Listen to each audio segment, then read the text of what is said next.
Welcome to Vivaan study guys. आज है 29 जुलाई 2020 और 29 जुलाई 2020 तक जितने भी most important top 10 current affair बनते हैं उन पर हम डिस्कशंस करेंगे और इनसे रिलेटेड जो फैक्ट और क्वेश्चंस होंगे उन पर भी हम चर्चा करेंगे।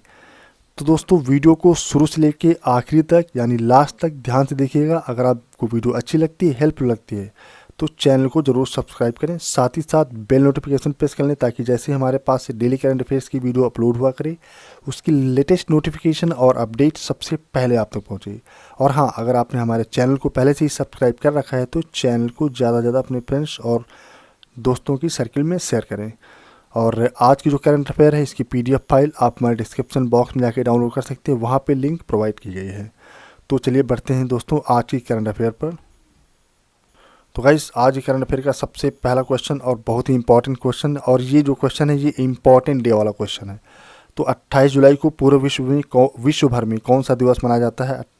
तो गाइस करेक्ट आंसर हो जाएगा ऑप्शन सी, दोनों यानी ऑप्शन ए विश्व प्रकृति संरक्षण दिवस, ऑप्शन बी विश्व हेपेटाइटिस दिवस। ठीक है दोस्तों, तो पूरे विश्व में 28 जुलाई को जो है ये 2 दिन सेलिब्रेट किए जाते हैं, मनाए जाते हैं।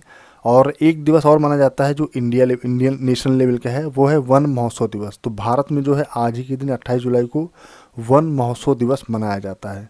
अच्छा, ये दिवस मनाए क्यों जाते हैं अगर बात करें तो जैसे पहला है ऑप्शन ए विश्व प्रकृति संरक्षण दिवस, तो प्रकृति के बारे में लोगों के प्रति जागरूकता बढ़ाने के लिए इस दिवस को मनाया जाता है। और विश्व हेपेटाइटिस दिवस, हेपेटाइटिस एक प्रकार की बीमारी है, तो इस बीमारी से बचने के लिए और इससे रख रखाव के लिए की जागरूकता के लिए इस दिवस को मनाया जाता है। और वन महोत्सव दिवस की अगर बात करें हिंदुस्तान में जो मनाया जाता है तो वनों को बचाने, वनों की सुरक्षा और पेड़ लगाने की अवेयरनेस के लिए, लोगों के अंदर जागरूकता फैलाने के लिए वन महोत्सव दिवस मनाया जाता है। ठीक है, तो ये याद रखेंगे, बहुत ही इंपॉर्टेंट है। तो इस बस पॉइंट को माइंड में नोट करके रखें कि 28 जुलाई को विश्व प्रकृति संरक्षण दिवस मनाया जाता है। साथ ही साथ विश्व हेपेटाइटिस दिवस और नेशनल लेवल की बात करें तो वन महोत्सव दिवस मनाया जाता है। तो चलिए बढ़ते हैं नेक्स्ट क्वेश्चन पर। तो आज नेक्स्ट क्वेश्चन है क्वेश्चन नंबर 2, मौसम पूर्वानुमान के लिए, जो मौसम जो वेदर होता है इसके पूर्वानुमान के लिए यानी पूर्वानुमान जो होता है पहले से अंदाज़ा लगाने के लिए मौसम ऐप किसने लॉन्च किया? एक ऐप लॉन्च किया गया है मौसम। तो इस ऐप को किसने लॉन्च किया है? आपके ऑप्शंस हैं यहाँ पे, option A doctor Harshvardhan, option B Kiren Rijiju, option C Shivraj Singh Chouhan, option D इनमें से कोई नहीं। तो गाइज इसका करेक्ट आंसर हो जाएगा ऑप्शन ए डॉक्टर हर्षवर्धन। तो मौसम की पूर्वानुमान के लिए मौसम ऐप डॉक्टर हर्षवर्धन ने लॉन्च किया है। और ये क्या है, 27 जुलाई को जो है ये हुआ है। और पृथ्वी विज्ञान मंत्रालय कि 14वें स्थापना दिवस पर केंद्रीय विज्ञान मंत्री, जिनका नाम मैंने भी बताया हर्षवर्धन, ये क्या है केंद्रीय विज्ञान मंत्री हैं, ने क्या किया कि अर्ध सुख के लिए अंतर्राष्ट्रीय फसल अनुसंधान संस्थान द्वारा डिजाइन और विकसित मोबाइल ऐप मौसम लॉन्च किया है। ठीक है, और ये ऐप लगभग 200 शहरों के लिए है और 200 शहरों का तापमान बताएगा। तापमान के साथ साथ आर्द्रता, हवा की गति और दिशा के साथ वर्तमान मौसम की जानकारी प्रदान करेगा। और ऐप पर जानकारी दिन में 8 बार अपडेट की जाएंगी और यह अगले 7 दिनों के लिए मौसम का पूर्वानुमान और भारत के लगभग 450 शहरों के लिए पिछले 24 घंटों की जानकारी प्रदान करेगा। तो ये मौसम ऐप इसको लॉन्च किया है डॉक्टर हर्षवर्धन ने। देखिएगा एक बार जो है मैप के माध्यम समझ लेते हैं, इस ग्राफ के माध्यम समझ लेते हैं कि ministry of earth and sciences ने क्या लॉन्च किया है, मोबाइल ऐप, और उसका नाम क्या है, मौसम। ठीक है गाइस, चलिए बढ़ते हैं नेक्स्ट क्वेश्चन पर। तो गाइस नेक्स्ट क्वेश्चन है क्वेश्चन नंबर 3, किस देश ने नया हाई रेजोल्यूशन मैपिंग उपग्रह जीवान 3 लॉन्च किया है? बताना गाइस किस देश ने जो है हाई रेजोल्यूशन मैपिंग उपग्रह जीवान 3 लॉन्च किया है? तो इसका करेक्ट आंसर हो जाएगा ऑप्शन बी चीन। चीन ने कार्य किया है, इसने जो है इस सैटेलाइट को लॉन्च किया है, मैपिंग उपग्रह को लॉन्च किया है। तो ये हुआ कब है, 25 जुलाई 2020 को जो है लॉन्च किया गया है। और चीन ने इस उच्च रेजोल्यूशन मैपिंग उपग्रह जीवान 3 को भेजा और जिसे China academy of space technology द्वारा विकसित किया गया है। जो उत्तरी प्रांत जो है ताइवान सैटेलाइट लॉन्च सेंटर से इसको लॉन्च किया गया है। और इसके लिए क्या यूज किया गया था, कौन सा वाहक रॉकेट यूज किया गया था? मार्च 4B वाहक रॉकेट के माध्यम से इसको अंतरिक्ष में पहुंचाया गया। और यह लॉन्ग मार्च रॉकेट जो है तो गाइस ये जो उड़ान थी ये लॉन्ग मार्च रॉकेट श्रृंखला द्वारा 341वीं उड़ान थी, मिशन था इनका। और उच्च रेजोल्यूशन मैपिंग उपग्रह के साथ डार्क मैटर डिटेक्शन, साथ में जो और सैटेलाइट भेजे गए हैं, जो और उपग्रह साथ में भेजे गए हैं वो हैं डार्क मैटर डिटेक्शन और वाणिज्यिक डेटा अधिग्रहण के लिए उपयोग किए जाने वाले 2 छोटे उपग्रह भी साथ में भेजे गए थे, जिन्हें संघाई ASES space light technology company limited द्वारा विकसित किया गया था। तो गाइस याद रखेंगे, बहुत इंपॉर्टेंट है कि चाइना ने क्या लॉन्च किया है, new high resolution mapping satellite जियोन-3। चलिए बढ़ते हैं नेक्स्ट क्वेश्चन पर। तो गाइस नेक्स्ट क्वेश्चन है, किसे सोमालिया का अंतरिम प्रधानमंत्री नियुक्त किया गया है। अंतरिम मतलब इंटरिम प्रधानमंत्री किसे नियुक्त किया गया है सोमालिया का। तो गाइस इसका करेक्ट आंसर हो जाएगा ऑप्शन बी, महदी मोहम्मद गुलत। इनको जो है नियुक्त किया गया है अंतरिम प्रधानमंत्री सोमालिया का। तो दोस्तों ये हैं, इनका भी मैंने जिक्र किया है, महदी मोहम्मद गुलात। इनको क्या किया, अपॉइंट किया गया है एक्टिंग प्राइम मिनिस्टर, और कहाँ का नियुक्त किया गया है, सोमालिया का। ठीक है, तो कीप इन माइंड। चलिए बढ़ते हैं नेक्स्ट क्वेश्चन पर। दोस्तों नेक्स्ट क्वेश्चन है, हिचमे मेचिची को किस देश का नया प्रधानमंत्री नियुक्त किया गया है। तो गाइस करेक्ट आंसर हो जाएगा कि हिचमे मेचिची को किस देश का नया राष्ट्रपति नियुक्त किया गया है। करेक्ट आंसर हो जाएगा गाइस ऑप्शन डी, ट्यूनीशिया। ठीक है दोस्तों, ट्यूनीशिया राष्ट्रपति कैस सैयद ने अभी हिचमे मिचीची को आंतरिक मंत्री को अपना, पहले आंतरिक मंत्री थे, अभी क्या किया उसको इनको जो है अपना नया प्रधानमंत्री नियुक्त किया है। तो दोस्तों ये हैं हिचमे मिचीची, जिनको जो है अपॉइंट किया गया क्या, प्राइम मिनिस्टर, और कहाँ का, ट्यूनीशिया का। तो यानी संसद में अभी एक साधारण बहुमत से विश्वास मत जीतने में उन्होंने सफलता हासिल की है, और उन्होंने एलिश फकफक को सफल बनाया था, जो इसके पहले जो प्रधानमंत्री थे। तो वहाँ के राष्ट्रपति ने पहले उनको सक्सेस दिलवाई थी, लेकिन अभी क्या हुआ, कुछ विवादों के चलते, कुछ टकराव के चलते उन्होंने इस्तीफा दे दिया था। तो उसके बाद जो है ट्यूनीशिया के अभी हाल ही में जो प्रधानमंत्री बने हैं वो हैं, प्रधान गाइस क्या नाम है इनका, हिचमे मिचीची। ठीक है, ये हिचमे मिचीची जो है नए प्रधानमंत्री बन गए हैं ट्यूनीशिया के। चलिए बढ़ते हैं नेक्स्ट क्वेश्चन पर। तो गाइस नेक्स्ट क्वेश्चन है, the India way strategies for a unsolved world, strategies for a unsolved world नामक पुस्तक के लेखक कौन है। तो गाइस इसका करेक्ट आंसर हो जाएगा ऑप्शन ए, एस जयशंकर।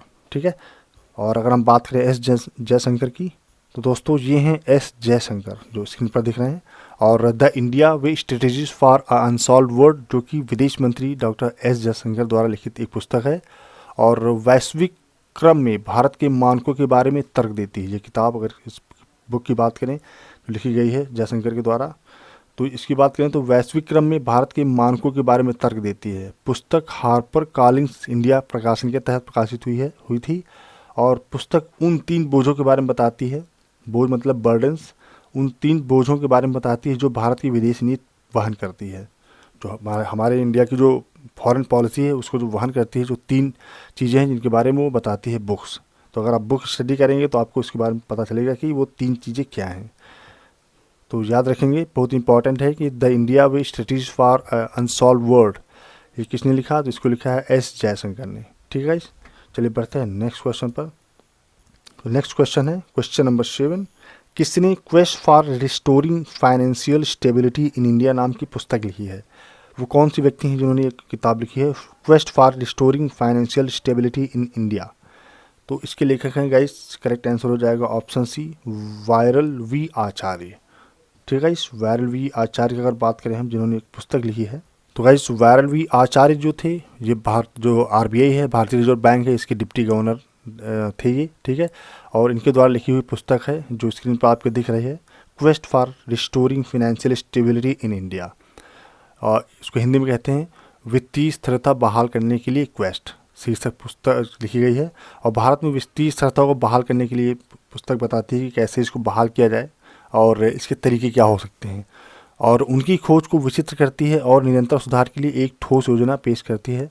और पुस्तक को सेक पब्लिकेशन इंडिया प्राइवेट लिमिटेड ने प्रकाशित किया है। बहुत इंपॉर्टेंट क्वेश्चन है, हो सकता है एग्जाम में ऐसे पूछ ले कि quest for restoring financial stability in India, इस बुक के प्रकाशनकर्ता कौन है, तो ये हो जाएगा सेक, SAGE, याद रखेंगे। सेग ने जो है इस बुक को प्रकाशित किया है। चलिए बढ़ते हैं नेक्स्ट क्वेश्चन पर। नेक्स्ट क्वेश्चन है question number 8। Olivia de Havilland जो हाल ही में निधन हो गया, वो एक प्रसिद्ध क्या है? वो एक प्रसिद्ध क्या थी? अभिनेत्री थी, एक्ट्रेस। ठीक है, ओलिविया डी हैविलैंड। अगर इनकी बात करें ओलिविया की, तो गाइस ये हैं ओलिविया। ठीक है, Oscar winner award, Oscar award उन्होंने जीत रखा है पहले से ही। तो जिनकी अगर बात करें तो ओलिविया डी हैविलैंड 2 बार ऑस्कर विजेता रही हैं और फ्रांस के पेरिस में 104 साल की उम्र में अभी इनका निधन हो गया है। और वह दो आइड अभिनेत्री के रूप में जानी जाती थी। उनका जन्म 1 जुलाई 1916 को टोक्यो जापान में हुआ था। उसने film gone with the wind की आखिरी जीवित लीड के रूप में काम किया। और ओलिविया ने सर्वश्रेष्ठ सहायक अभिनेत्री की श्रेणी के तहत फिल्म हिच टू इज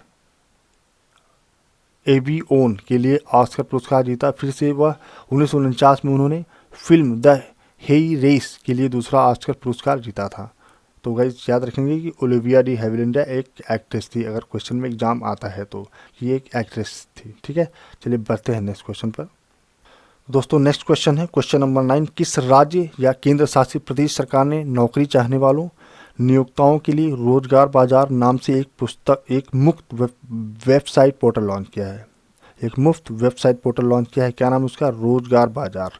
तो बताना गाइस किस राज्य ने? तो करेक्ट आंसर हो जाएगा ऑप्शन डी, दिल्ली।